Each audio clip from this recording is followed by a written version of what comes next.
Halo guys, balik lagi bareng admin di sini. Semoga dimanapun kalian berada selalu dalam keadaan sehat ya. Oke, kembali kita akan menceritakan film horor terbaru lagi. Dan kali ini kita akan membahas film yang berjudul The Damned, rilisan tahun 2025. Tanpa berlama-lama, kita langsung saja guys ke cerita filmnya.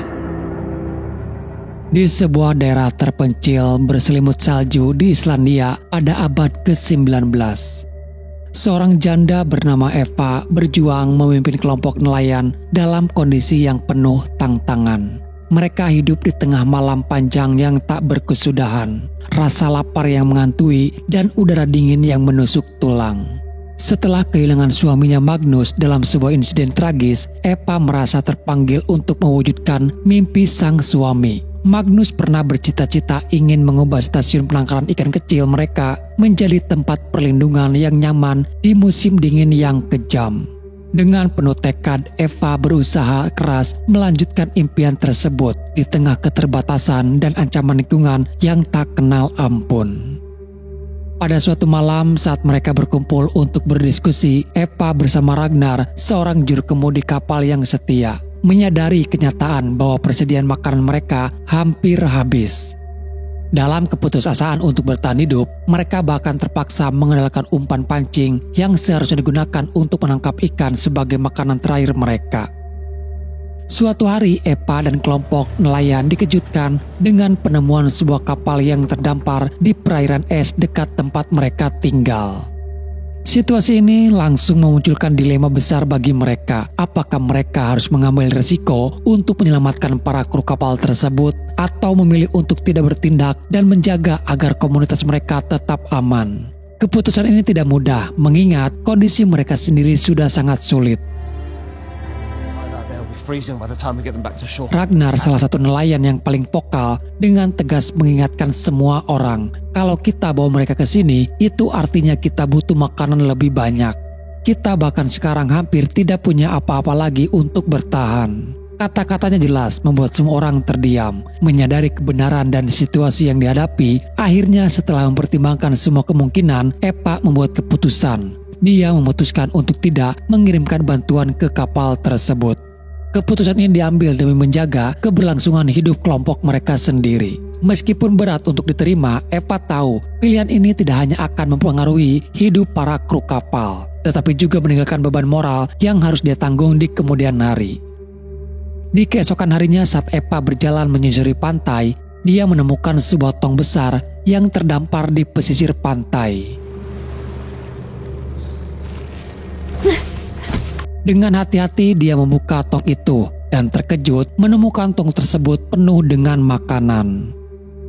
Penemuan ini seakan menjadi titik terang di tengah keputusasaan mereka. Eva langsung beritahukan hal ini kepada Ragnar dan bersama-sama mereka memutuskan untuk mencari lebih banyak lagi. Sebuah perahu kecil segera dipersiapkan untuk mengarungi perairan menuju kapal yang tenggelam. Namun saat mereka semakin dekat dengan kapal itu, suasana berubah tegang. Dari kejauhan, mereka melihat bayangan kapal-kapal lain yang juga mendekati lokasi. Ragnar segera memperingatkan Eva dan yang lainnya agar tetap waspada. Ketegangan semakin meningkat saat mereka berhasil menemukan kotak lain yang terapung di dekat reruntuhan kapal. Namun sebuah kejutan mengerikan menanti mereka. Beberapa kru kapal yang selamat mulai muncul dari balik batu karang.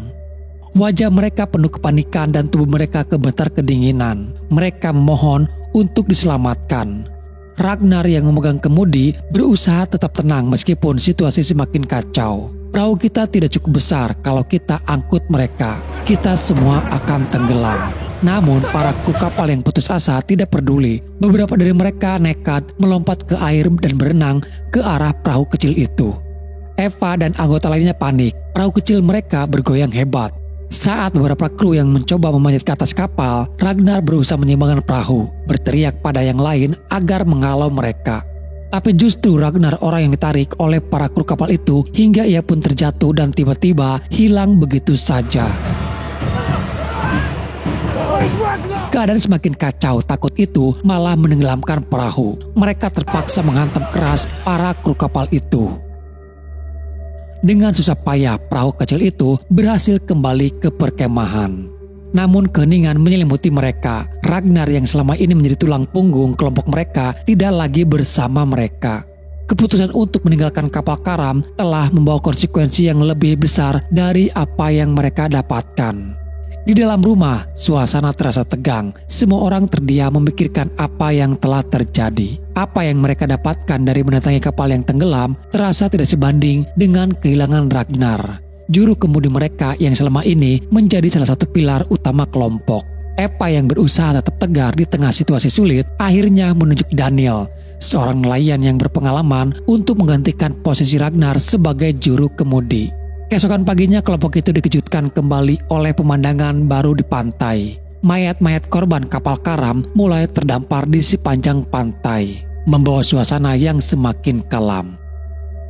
Saat Epa berjalan memeriksa, dia melihat Aaron, salah satu rekannya, memungut sebuah jam dari tubuh salah satu korban. Epa segera menegurnya, meminta Aaron meninggalkan benda itu. Namun suasana yang sudah suram berubah menjadi lebih mengerikan ketika tiba-tiba ada sesuatu yang bergerak di dalam perut salah satu mayat itu.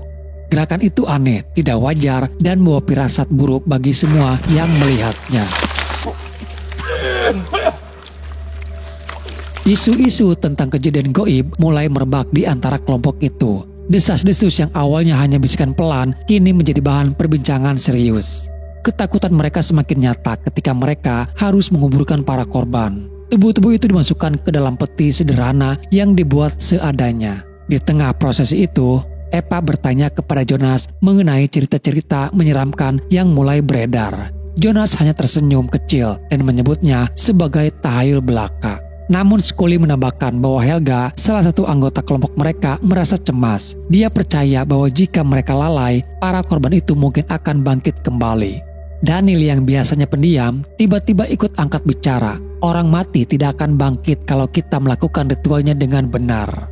Dia menjelaskan bahwa tangan para mayat itu harus diikat dengan tali simpul agar mereka tidak dapat bergerak. Selain itu, dia menyebutkan sebuah tradisi kuno. Jika peti mati diputar 3 kali sebelum dikubur, roh yang terperangkap di dalamnya akan kehilangan arah dan tidak akan kembali menghantui dunia ini.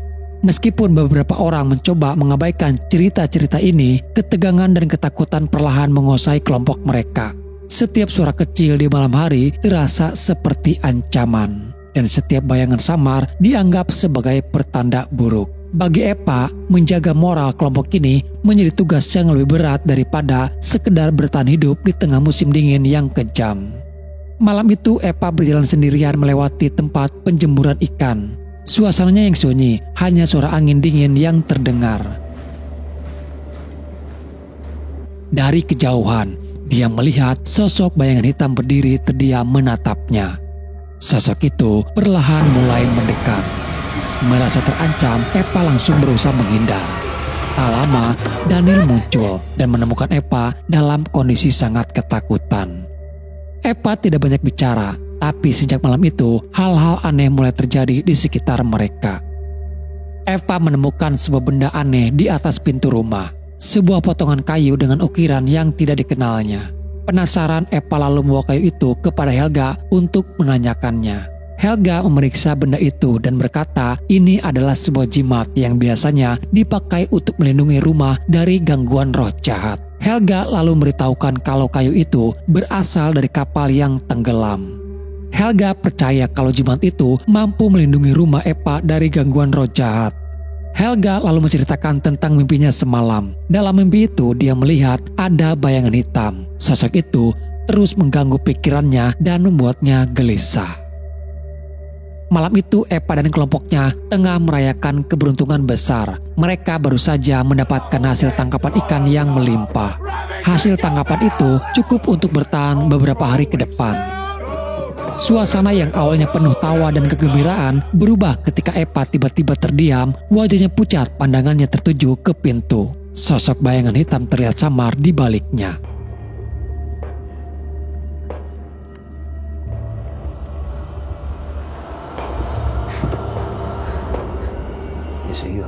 Tanpa berkata-kata, Epa bergegas menuju ke kamarnya. Helga lalu menghampiri, mulai menjelaskan bahwa jimat yang sebelumnya dipasang ternyata tidak cukup kuat. Makhluk yang mengganggu diketahui adalah iblis yang disebut Dragur. Dragur terlalu kuat untuk dihalau dengan jimat itu. Helga juga menjelaskan bahwa ancamannya tidak hanya berasal dari wujudnya saja, tetapi iblis Dragur akan mempengaruhi orang-orang hingga menciptakan perselisihan dan kecurigaan di antara mereka. Pada pagi harinya, mereka semua dikejutkan ketika mendapati seluruh ikan yang mereka dapatkan kemarin telah lenyap. Epa pun menanyakan pada Hakon yang memang terakhir kali terlihat ada di sana. Namun Hakon sendiri tidak terlalu memperhatikannya, apalagi kondisi tadi malam dia mabuk cukup parah. Perselisihan pun terjadi, mereka saling menuduh satu sama lain. Tak hanya menuduh, sebagian dari mereka juga mengaitkan kalau kejadian ini adalah gangguan dari iblis Dragur. Namun Daniel membantah dan mengingatkan untuk tidak mempercayai hal semacam itu. Bersama dengan itu, Epa yang tidak melihat keberadaan Helga meminta mereka untuk mencari keberadaannya. Saat mereka sedang mencari keberadaan Helga, Hakon menemukan sebuah jimat milik Helga. Di saat yang sama, Epa memutuskan untuk membuka peti mati satu persatu. Ia ingin memastikan apakah mitos tentang iblis Dragur itu benar adanya atau hanya sekedar cerita belaka.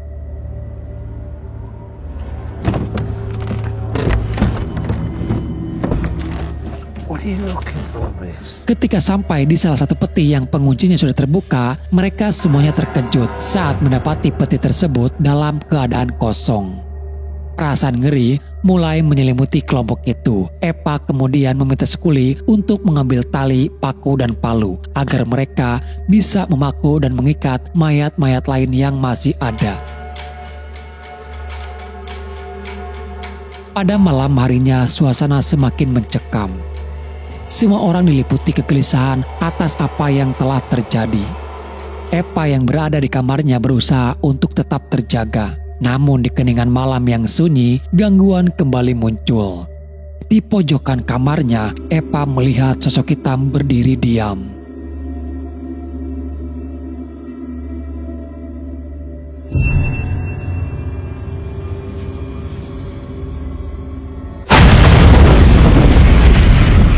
Sosok itu menghilang begitu saja ketika salah satu anggota kelompok mengetuk pintunya, yang memberitahukan bahwa Hakon telah jatuh sakit. Hakon yang terbaring lemah mulai mengigau. Ia terlihat sangat ketakutan, meskipun tidak ada apa-apa di sekitarnya. Mereka semua mencoba menenangkan Hakon, tetapi usahanya sia-sia. Dalam igauannya, Hakon berkata bahwa mereka semua akan mati. Ucapan itu semakin memperkeruh suasana, membuat ketegangan di antara mereka semakin memuncak.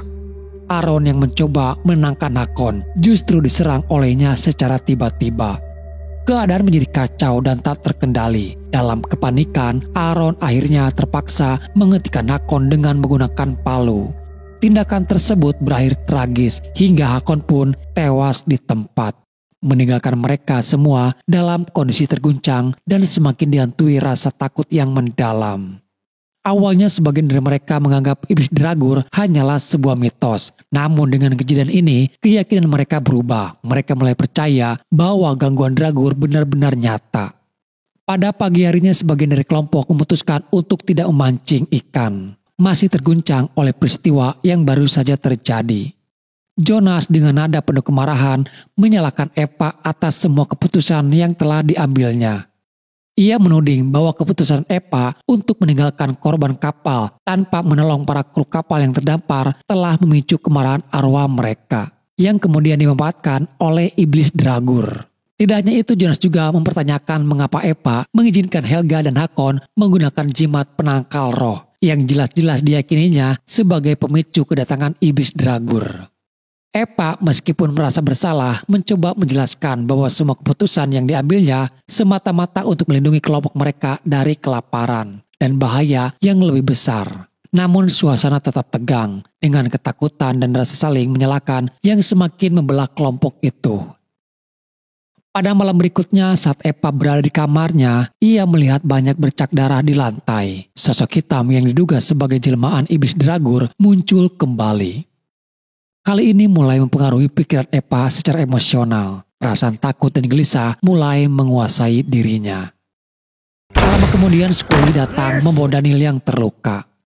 Daniel mengalami luka parah setelah jatuh ke air dan kepalanya membentur batu.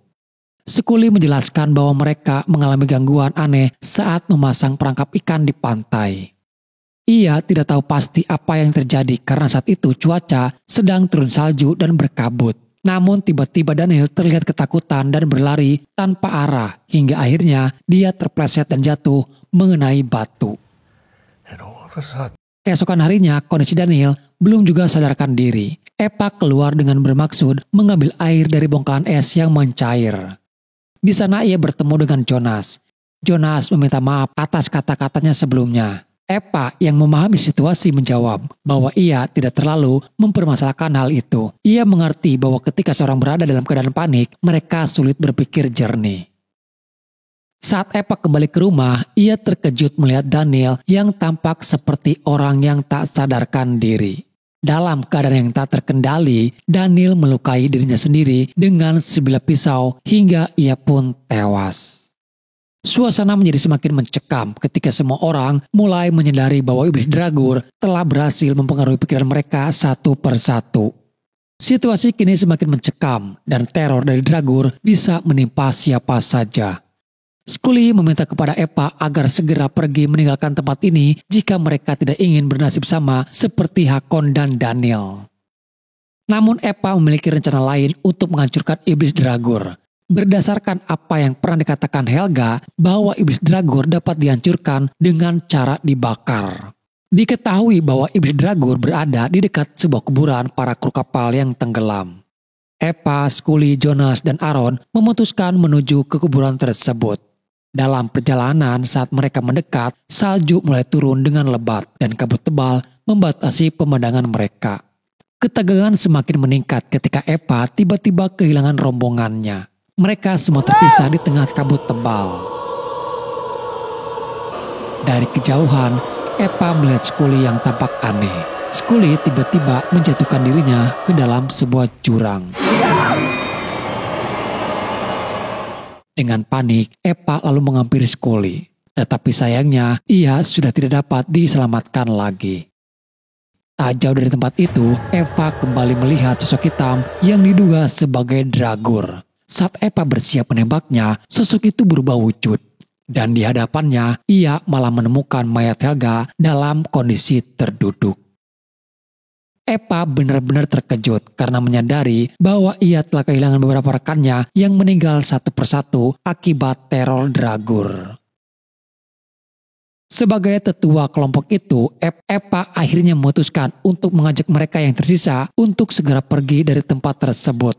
Eva meminta Aaron dan Jonas agar menyiapkan perahu untuk meninggalkan lokasi ini secepat mungkin. Namun ketika Eva sedang berkemas di kamarnya, gangguan kembali muncul. Ia mendengar suara langkah kaki di atas kamar. Sadar bahwa langkah kaki itu semakin mendekat, Eva segera bersembunyi di bawah ranjang. Di bawah ranjang, ia tanpa sengaja menyentuh pecahan kaca yang melukai tangannya. Berusaha untuk tidak mengeluarkan suara, Eva meraih sebilah pisau yang kebetulan tergeletak di dekatnya. Dengan pisau itu, Eva bersiap melawan jika berada dalam keadaan terdesak. Sosok itu perlahan menghampiri dan menemukan tempat persembunyian Eva. Dengan keberanian yang tersisa, Eva melawan menggunakan pisau dan berhasil menghindar. Ia kemudian meraih shotgun yang ada di kamar tersebut. Dengan penuh amarah tanpa ragu, Eva menembakkan shotgun itu tepat mengenai dadanya. Sosok yang ia duga sebagai iblis Dragur. Melihat sosok itu terkapar, Eva langsung mengambil minyak dan menyiramkannya ke tubuh makhluk tersebut sebelum ia membakarnya.